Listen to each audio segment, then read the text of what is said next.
former Prince Andrew has been arrested at his Sandringham Estate. The King's brother, who is now known as Andrew Mountbatten-Windsor, has been released in just the past half hour. You can see a photo there of him leaving the police station. He is being investigated on suspicion of misconduct in public office amid questions over his relationship with the late sex trafficker Jeffrey Epstein. King Charles, who was not told about the arrest in advance, has released a statement saying the law must take its course.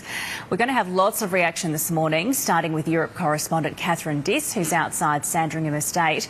Catherine, good morning to you. What's the latest? Good morning, Emma. Well, look, Andrew Mountbatten-Windsor has just been released from police custody in Norfolk. He has been photographed.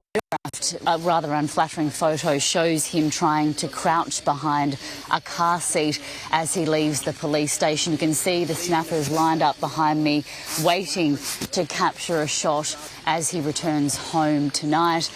We've received a statement from Thames Valley Police. They have confirmed he's been released from custody. They've also said that their searches at the property behind me have concluded, but that they are still looking at his former home in Windsor. Now, this investigation relates to misconduct whilst in public office relating to his time as trade envoy for a 10-year period between 2001 and 2010. Now, these allegations have been levelled and this investigation launched in the wake of the release of the latest round of Epstein files.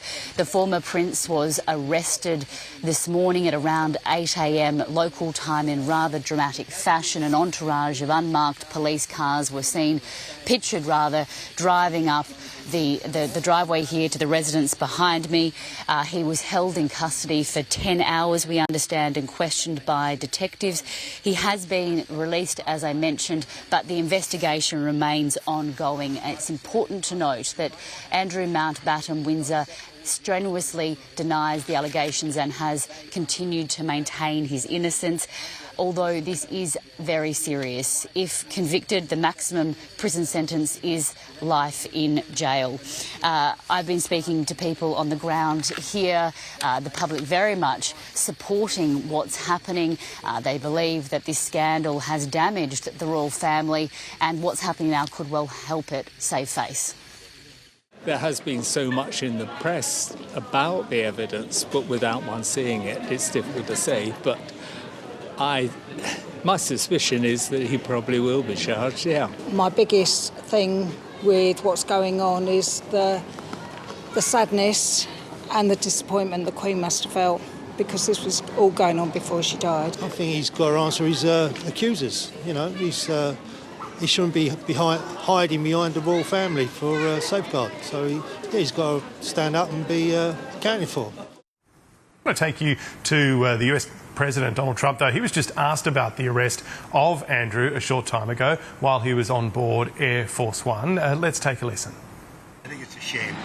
I think it's very sad. I think it's so bad for the royal family. It's a very, very sad. To me, it's a very sad thing. When I see that, it's a very sad thing. To see it and to see what's going on with his brother, who's obviously coming to our country very soon, and he's a fantastic man, the king. So I think it's a very sad thing. It's really interesting because nobody used to speak about Epstein when he was alive, but now they speak. But I'm the one that can talk about it because I've been totally exonerated. I did nothing. In fact, the opposite. He was against me. He was fighting me in the election, which I just found out through the last 3 million pages of documents. Yeah, please.